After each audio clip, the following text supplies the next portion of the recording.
Buenos días, mi nombre es Santiago Luna y hoy vengo a hablar sobre el modo de extinción de obligaciones, en este caso la transacción. Según el artículo 2469 del Código Civil, la transacción es un contrato en que las partes terminan extrajudicialmente un litigio pendiente o precaven un litigio eventual. No es transacción el acto que solo consiste en la renuncia a un derecho que no se disputa. La transacción es un contrato que posibilita a los empresarios extinguir sus obligaciones frente a sus acreedores. La Sala de Casación Civil de la Corte Suprema de Justicia señaló que la transacción es una de las formas de terminación anormal de los procesos judiciales y simultáneamente es una manera civilizada y pacífica de finiquitar de modo total y vinculante los litigios judiciales y extrajudiciales, o al menos de reducirlos en cuanto a su contenido litigioso. Eso se evidencia en el artículo 312 del Código General del Proceso, al estipular que en cualquier estado del proceso las partes podrán transigir el conflicto o las diferencias que surjan en virtud del cumplimiento de la sentencia. Además, precisa que en tales efectos se requerirá la aprobación por parte del juez o magistrado y, si es ajustado a derecho, declarará que el proceso termina y no habrá lugar a costas, salvo que las partes acuerden otra cosa. Hay unos requisitos para estructurar la transacción, los cuales son: a. Existencia de una diferencia litigiosa, aun cuando no se ponga en discusión en los estrados judiciales. b. Que haya una voluntad e intención manifiesta de los involucrados en la controversia de ponerle fin o de prevenir. c. Que haya una existencia de concesiones recíprocas por las partes que buscan solucionar la controversia, es decir, que cada una de estas ceda en algo sus pretensiones. Y d. Que haya una disponibilidad del derecho objeto de transacción, pues existen derechos que no se pueden transar, como el estado civil, la vida, entre otros. Vamos con los efectos del contrato de transacción. Y esto tiene fundamento en el numeral 3 del artículo 1625 del Código Civil. Entre los efectos que generan el contrato de transacción se encuentran la extinción de las obligaciones que habían asumido de manera previa los suscribientes de este. Las partes que llegan al acuerdo transaccional no podrán exigir aquellos derechos que fueron objeto de renuncia. Por lo tanto, si alguna de estas llegase a efectuar un pago sobre la obligación que se extinguió en virtud del contrato de transacción, podrá declamar su devolución al sujeto que recibió el pago, toda vez que este último se está enriqueciendo sin justa causa. Por otra parte, el artículo 2483 del Código Civil señala que el acuerdo transaccional produce el efecto de cosa juzgada en última instancia, es decir, que los aspectos que fueron objeto de transacción no podrán ventilarse ante los estrados judiciales.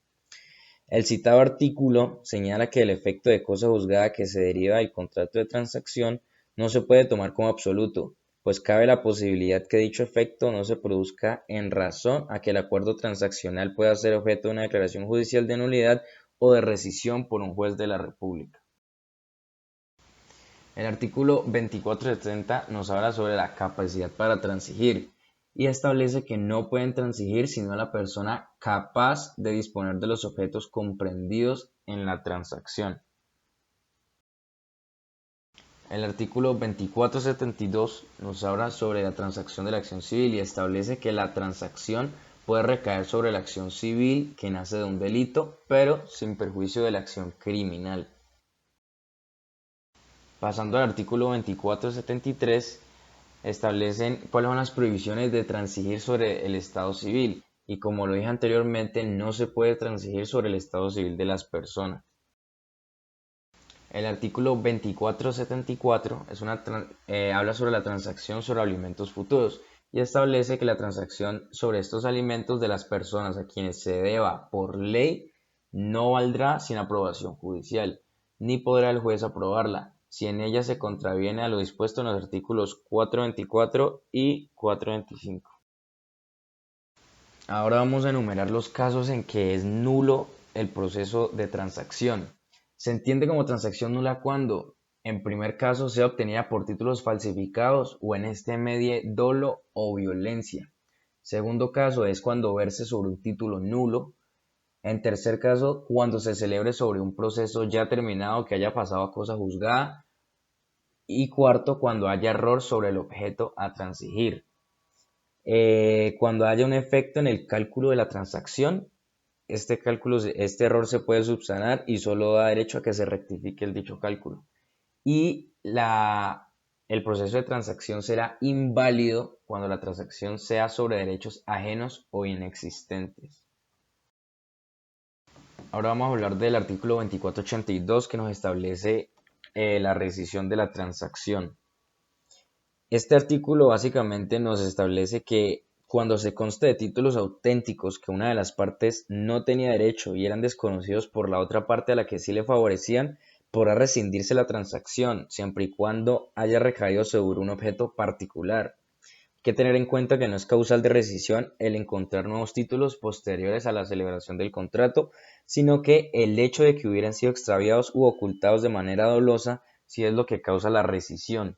El último inciso de este artículo establece que si el dolo fuere solo relativo a uno de los objetos sobre que se ha transigido, la parte perjudicada podrá pedir la restitución de su derecho sobre dicho objeto.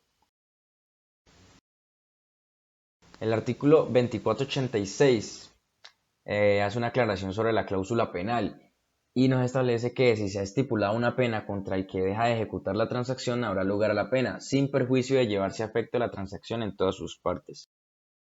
Por último, el artículo 2487 nos habla sobre la prevalencia del derecho adquirido después de transigir. Si una de las partes ha renunciado al derecho que le correspondía por un título y después adquiere otro título sobre el mismo objeto, la transacción no la priva del derecho posteriormente adquirido.